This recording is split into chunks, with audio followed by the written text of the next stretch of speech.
Viral Ida Dayak. Ini alasan masyarakat RI terobsesi dukun. Tengah ramai pengobatan alternatif dari Ida Dayak, dia dipercaya bisa mengobati berbagai macam penyakit dalam sekejap, termasuk patah tulang.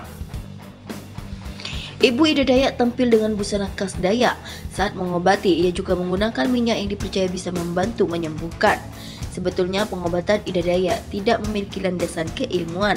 Meski begitu, sama seperti lainnya, pengobatan tradisional lebih dipilih masyarakat sebagai alternatif pengobatan medis modern.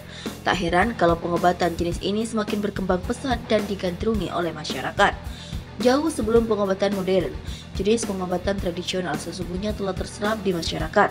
Susan Jesberg dalam jamu The Ancient Medicine of Indonesia 2001 menyebut, masyarakat Indonesia di era kerajaan sudah banyak memanfaatkan obat-obatan herbal untuk menyembuhkan penyakit. Dalam proses ini ada semacam trial and error. Jika gagal tidak dilanjutkan, sedangkan jika berhasil maka akan diteruskan dari generasi ke generasi, sehingga menimbulkan semacam testimoni.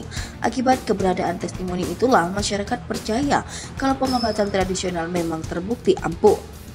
Dari sinilah tertanam di benak masyarakat lintas generasi. Seiring waktu, pengobatan modern ala barat masuk ke Indonesia saat masa kolonialisme. Menurut Hans Bohr dan European Physicians and Botanists, Indigenous Herbal Medicine in the Great East Indies and Colonial Report of Medicine, Technology and Security and International Journal 2009.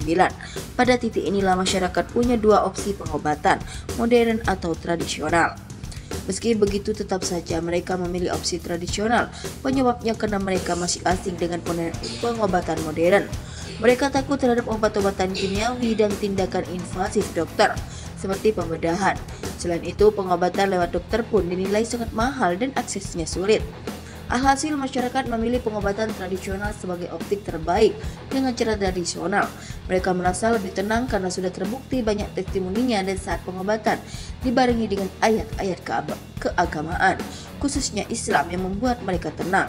Atas dasar inilah berbagai praktik pengobatan tradisional seperti dukun bayi dan dukun patah tulang di era kolonial tumbuh subur.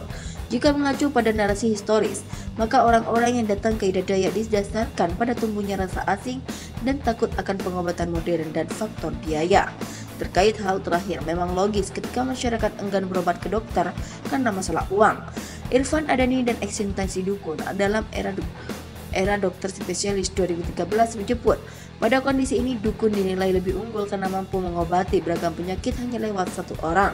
Berbeda dengan dokter yang memiliki banyak spesialisasi sehingga menimbulkan biaya bengkak dan waktu penyembuhan yang lama. Alasan lain dari sisi fisiologis adalah muncul efek placebo dalam diri pasien.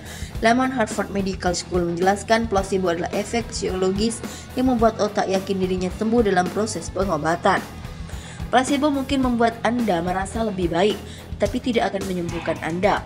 Efek ini telah terbukti paling efektif untuk kondisi seperti manajemen nyeri, tutur Ted dikutip Harvard Medical School. Kepala Biro Komunikasi dan Pelayanan Publik Kemenkes RI dari Siti Nadia Tribisi merespon bahwa sudah ada aturan soal pengobatan tradisional. Regulasi tersebut tertuang dalam PP nomor 103 tahun 2014 tentang pelayanan kesehatan tradisional, Permenkes nomor 15 tahun 2018 tentang penyelenggaraan pelayanan kesehatan tradisional, komplementer Permenkes nomor 61 tahun 2016 pelayanan kesehatan tradisional empiris.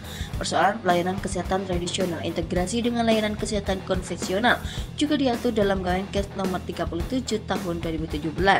Kita tentunya akan melakukan pembinaan terhadap pengobatan tradisional ataupun tenaga penyegar tradisional atau HATRA, termasuk bahwa HATRA memiliki STPT. Menurutnya, pengobatan tradisional diperbolehkan untuk menyembuhkan penyakit yang diidap. Namun ia mengimbau untuk masyarakat lebih berhati-hati ketika menggunakan jasa pengobatan alternatif karena ada beberapa penyakit yang bisa berisiko fatal.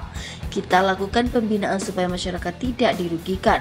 Misalnya seseorang yang mempunyai kanker jangan sampai terlambat karena berobat tradisional, tutur Dr. Nadia. Padahal sudah ada metode yang memang bisa menyembuhkan 100% kalau dilakukan pengobatan pada stadium dini imbuhnya.